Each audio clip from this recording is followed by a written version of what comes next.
Thunderstorm asthma is an often underestimated danger that is particularly relevant in the coming days due to the combination of severe thunderstorms and high pollen levels.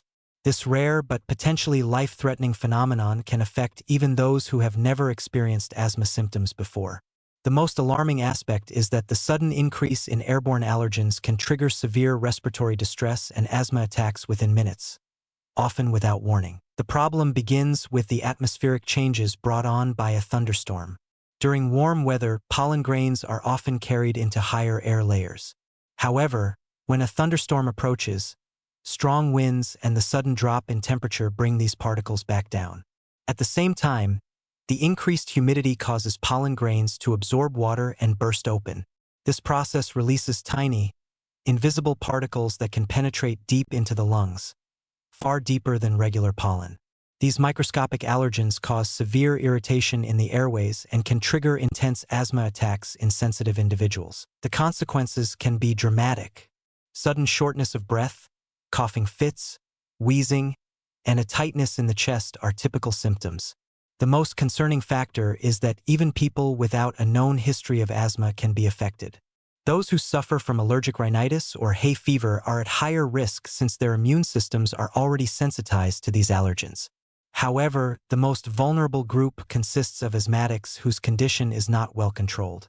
For them, a thunderstorm event can become a serious health threat, potentially leading to fatal consequences. Thunderstorm asthma is not just a theoretical risk.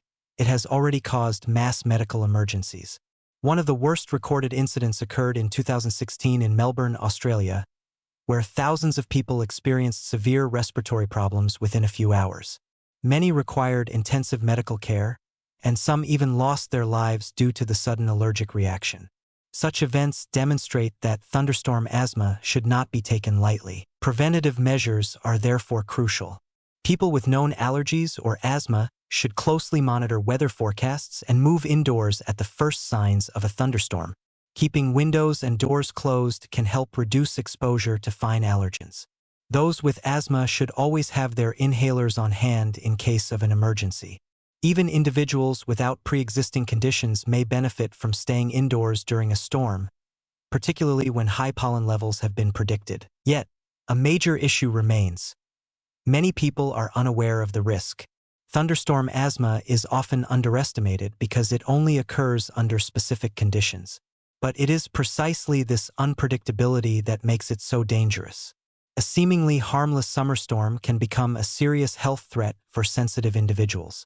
Greater awareness of this phenomenon is urgently needed, as the number of cases may continue to rise, not only due to increased pollen levels, but also because climate change is making extreme weather events more frequent. Ultimately, the issue of thunderstorm asthma highlights how little attention we sometimes pay to the real impact of environmental factors on our health. Who thinks of a potential respiratory crisis when a summer storm rolls in? But for many, this scenario can quickly turn into a nightmare. It is time to take this issue more seriously, before it is too late for some.